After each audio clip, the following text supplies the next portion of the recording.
अस्सलाम वालेकुम स्टूडेंट्स, कैसे हैं आप सब। मेरा नाम है बिस्मा असगर और अभी तक मैं आपको पढ़ा रही थी एनवायरमेंटल केमिस्ट्री में वाटर वाला चैप्टर। इसमें हमने कुछ कॉन्सेप्ट्स को डिस्कस कर लिया है और अब हम क्या करेंगे कि उससे रिलेटेड क्वेश्चन सॉल्व करेंगे। क्वेश्चंस कोई डिफरेंट नहीं होते, वही क्वेश्चंस हैं जो हमारी बुक में टेस्ट योर सेल्फ में गिवन है, ताकि हमें ये पता लग जाए कि जो हमने कॉन्सेप्ट सीखे हैं उनको पेपर में लिखना किस तरह से है। तो आए चलते हैं लेक्चर की तरफ। तो स्टूडेंट्स अब हम डिस्कस करने लगे हैं हमारी बुक में जो गिवन क्वेश्चंस होते हैं, जिसको हम टेस्ट योर सेल्फ कहते हैं, क्योंकि उससे हमें क्या पता लग जाता है, हमें ये पता लगता है कि हमारा कॉन्सेप्ट कितना क्लियर है। ठीक है, हमने उन क्वेश्चंस को डिस्कस करना है और साथ ही साथ हमने क्या करना है स्टूडेंट्स के हमारे पास इन ये जितने क्वेश्चंस है ना, हमने इन कॉन्सेप्ट्स को देखना है कि वो क्लियर हुए हैं कि नहीं हुए। ठीक है, हमारे कॉन्सेप्ट क्लियर हो जाएंगे, इस तरह से उन क्वेश्चंस को हम सॉल्व करेंगे। मैं आपको बताऊंगी कि कौन कौन से पॉइंट्स जरूरी हैं, ऐसे पॉइंट्स जो पेपर में आपने लिखने हैं। उनकी बात करने से पहले स्टूडेंट्स, मैंने आप सबको बताया है कि आपके पास जो वाटर है वो बड़ा अच्छा सॉल्वेंट है और उसकी दो प्रॉपर्टीज भी बताई जिसमें बहुत डिटेल में हमारी बात हो गई। लेकिन अब हमने क्या करना है कि अब मैं आपको ना एक और बात बताती हूँ। वाटर अच्छा सॉल्वेंट तो है, डिजोल्व तो कर लेता है, लेकिन कभी कभी पता है क्या होता है, वाटर बहुत ज्यादा विग्रसली रिएक्ट भी करता है। जैसे कि आप सीजियम का एडिशन करवा दें सिर्फ वाटर में, रिएक्शन तो दूर की बात है, सीजियम की सिर्फ आपने वाटर में एडिशन करवानी है।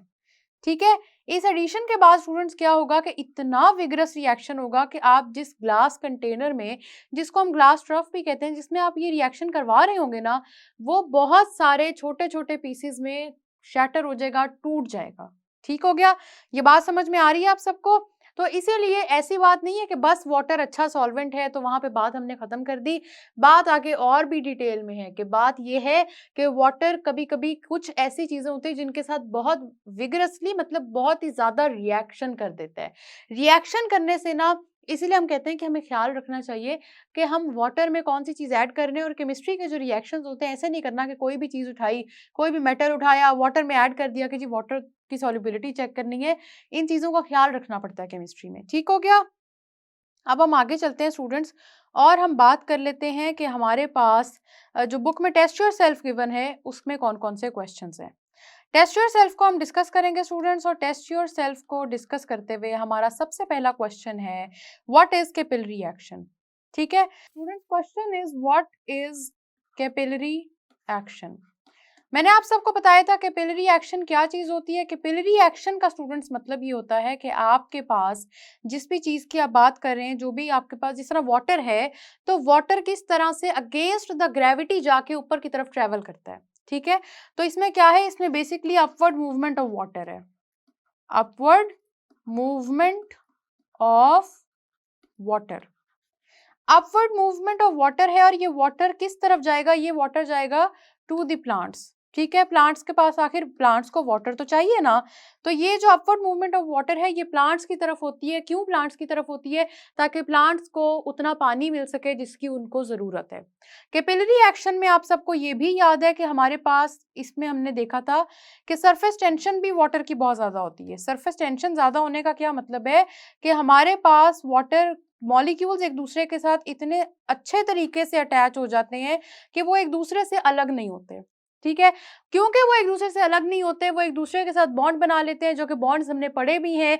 तो वाटर मॉलिक्यूल्स एक दूसरे के साथ जुड़ के एक सफेरिकल फॉर्म अख्तियार कर लेते हैं जिसमें वो रहते हैं। इसी सफेरिकल फॉर्म में वो ऊपर की तरफ ट्रेवल करते हैं। और ये जो कैपिलरी एक्शन होता है ना, ये अगेंस्ट द ग्रेविटी होता है, ग्रेविटी के उलट चल के होता है। ठीक है, ये बातें समझ में आ रही है कि कैपिलरी एक्शन क्या चीज होती है। ये उसी तरह की सक्शन है जिस तरह आप स्ट्रॉ से कोई भी पानी या जूस पीते हैं तो वाटर या जूस ऊपर की तरफ आता है आपके ऑब्वियसली इन योर माउथ। ठीक है, तो ये उसी तरह का रिएक्शन है, वही कैपिलरी एक्शन है जो कि अल्लाह ताला की तरफ से ऑलरेडी नेचर में होती है। ठीक है, सॉइल से आपका अंडरग्राउंड वाटर है जो प्लांट्स तक जाएगा, क्योंकि आखिर प्लांट्स को भी तो वाटर की जरूरत है। ठीक हो गया, यहाँ पे हमारा पहला क्वेश्चन कंप्लीट हो गया। अब हमने क्या करना है, सेकंड क्वेश्चन की तरफ चलते हैं स्टूडेंट्स। और सेकंड क्वेश्चन हमारा ये है, point out two properties of water that make it an excellent solvent.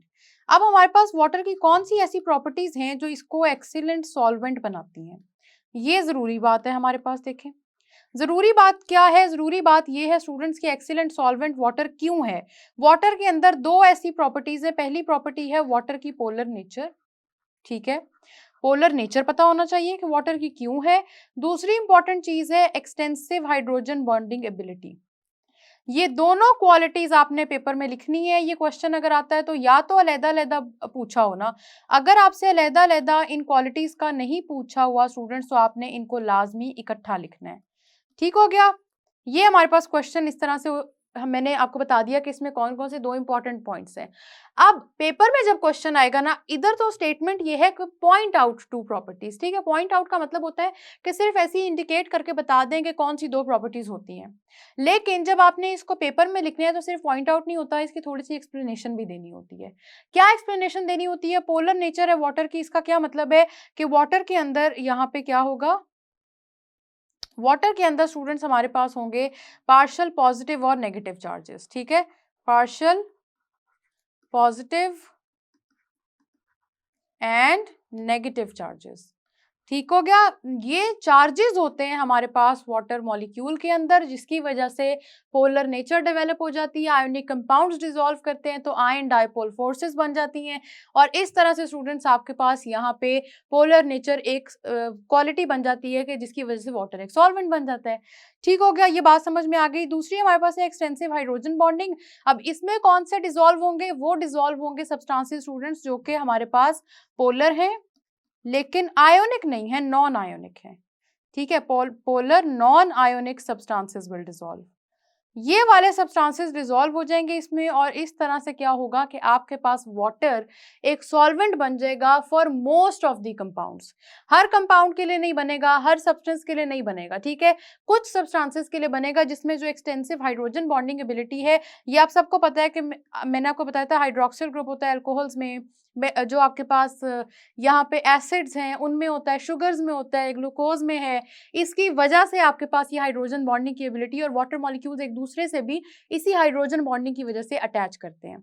तो इस वजह से आपको ये प्रॉपर्टी समझ आ गई। जब पेपर में क्वेश्चन आए दोनों चीजों को एक्सप्लेन करें। शॉर्ट क्वेश्चन हो तो बेशक स्ट्रक्चर रहने दें, लेकिन अगर लॉन्ग क्वेश्चन में ये चीज पूछी जाए तो आपके पास दोनों क्वालिटीज के जो स्ट्रक्चर्स हैं वो बड़े जरूरी हैं। स्ट्रक्चर ड्रॉ करने जरूरी है, आपने एक्सप्लेन करना है, पूरा एक्सप्लेन भी करना है, स्ट्रक्चर भी बनाना है, और फिर बताना है कि किस तरह से वाटर की वो एबिलिटीज है कि उसको एक अच्छा सॉल्वेंट कहा जा सकता है। ये बातें आपको समझ आ रही हैं? ठीक हो गया। हमारे पास वाटर को हमने एक्सीलेंट सॉल्वेंट भी कह दिया और रीजंस भी देख ली। अब हम चलते हैं हमारे थर्ड क्वेश्चन की तरफ। थर्ड क्वेश्चन स्टूडेंट्स हमारे पास ये है, why is water molecule polar. ठीक हो गया, वाटर मॉलिक्यूल पोलर क्यों है? क्वेश्चन लिखते हैं, why is water molecule polar. ये साथ साथ क्वेश्चंस लिखने का मकसद ये है स्टूडेंट्स के ये कॉन्सेप्ट्स बहुत इंपॉर्टेंट है। बड़ा आसान होता है केमिस्ट्री के कॉन्सेप्ट्स को मुश्किल कह के इग्नोर कर देना, और फिर उनको समझना ही ना, और ये समझना कि वो वाकई मुश्किल है। और बहुत ही आसान, उससे भी बल्कि ज़्यादा आसान होता है कि आप उन कॉन्सेप्ट्स को समझ लें और केमिस्ट्री को अपने लिए आसान बना लें। ठीक है, वाटर मॉलिक्यूल पोलर क्यों होता है इसके बारे में अब हम बात करेंगे। वाटर मॉलिक्यूल पोलर इसलिए होता है स्टूडेंट्स, आपके पास वाटर में ये वाली बॉन्डिंग है, हाइड्रोजन ऑक्सीजन एंड हाइड्रोजन। ठीक है, ऑक्सीजन में अब इलेक्ट्रोनेगेटिविटी डिफरेंस की वजह से क्या होता है कि आपके पास ऑक्सीजन की ये कैपेसिटी है, इलेक्ट्रोनेगेटिविटी डिफरेंस की वजह से नहीं, ये वैसे ही ऑक्सीजन की कैपेसिटी है कि ये हाइड्रोजन से ज्यादा इलेक्ट्रॉन पेयर को अपनी तरफ शेयर करेगी। ठीक है, इलेक्ट्रॉन्स को अपनी तरफ ज्यादा पुल करेगी, जिसकी वजह से क्या होगा कि इसके ऊपर पार्शियल नेगेटिव चार्ज आ जाएगा और हाइड्रोजन के ऊपर पार्शियल पॉजिटिव चार्ज आ जाएगा। ठीक हो गया, ये बात समझ में आ रही है। अब ये जो नेगेटिव और पॉजिटिव पार्शियल चार्जेस आए हैं ना, इनकी वजह से वाटर हो जाएगा पोलर।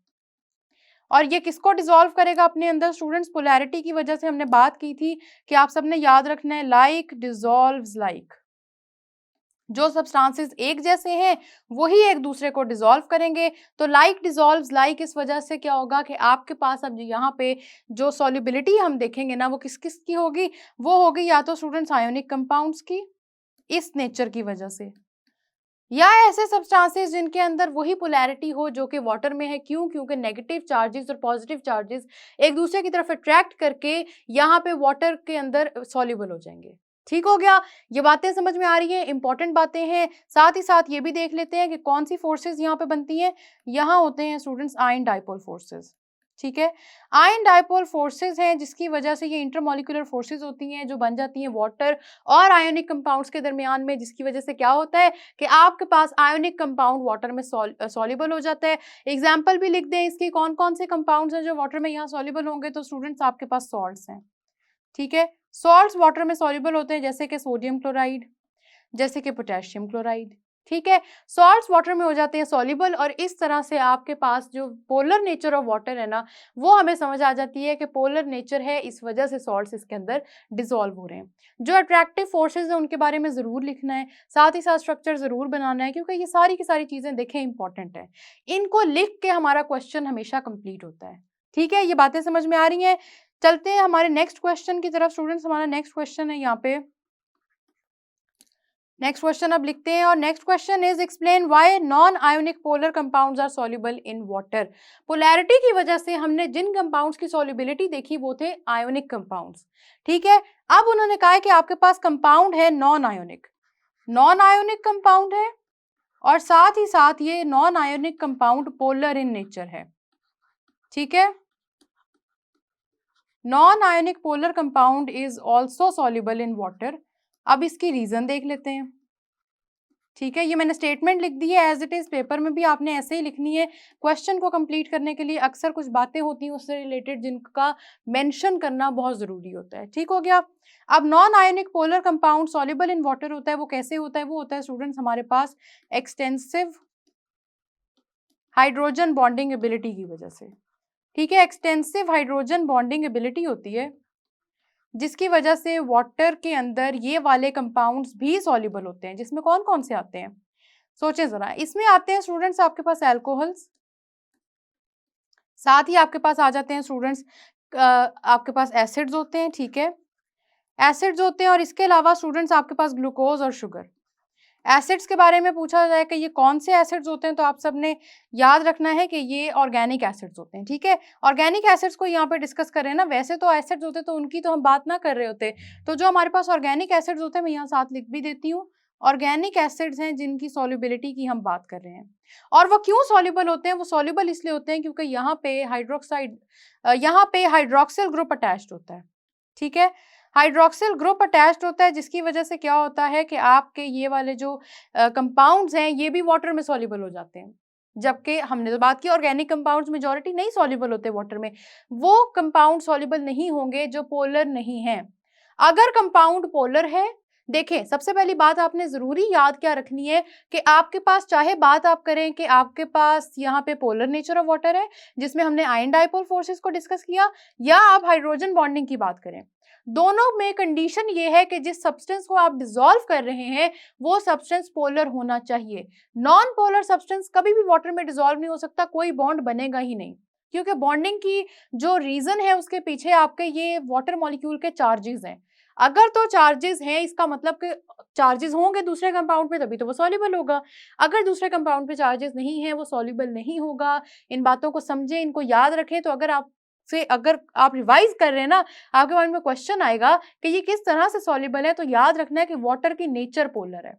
वाटर की पोलर नेचर रीजन बनती है सॉल्युबिलिटी की। अगर कोई चीज नॉन पोलर है वो कभी भी डिसॉल्व नहीं होगी, वो चाहे जो मर्जी चीज हो।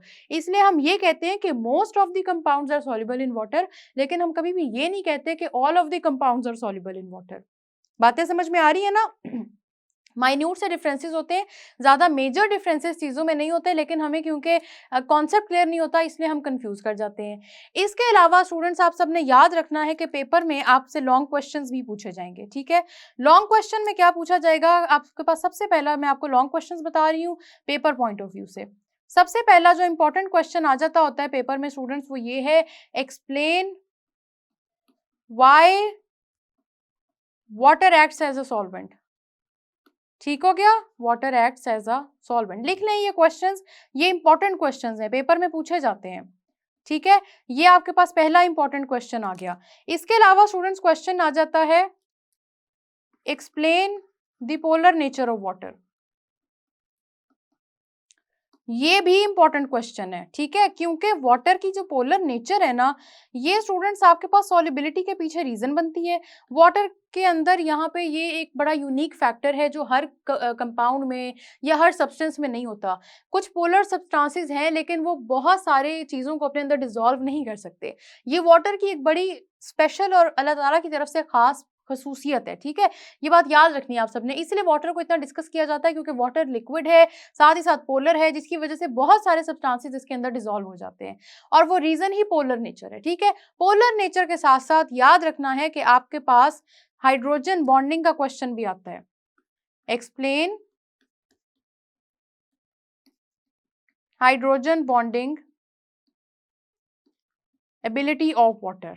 ठीक हो गया। इंपॉर्टेंट क्वेश्चंस हैं, मैं बता रही हूँ आपके पास पेपर में या ये एक्सप्लेन करने के लिए आ जाते हैं कॉन्सेप्ट्स, और फिर जरूरी नहीं है कि स्टेटमेंट वही हो जो मैं आपको बता रही हूँ, लेकिन जो कॉन्सेप्ट्स है ना वो मैं आपको जरूर बता दूंगी कि पेपर पॉइंट ऑफ व्यू से कौन से इंपॉर्टेंट है। और इसके अलावा स्टूडेंट्स ये भी इंपॉर्टेंट क्वेश्चन है कि आप प्रॉपर्टीज ऑफ वाटर बताएं। ठीक है, explain the properties of water.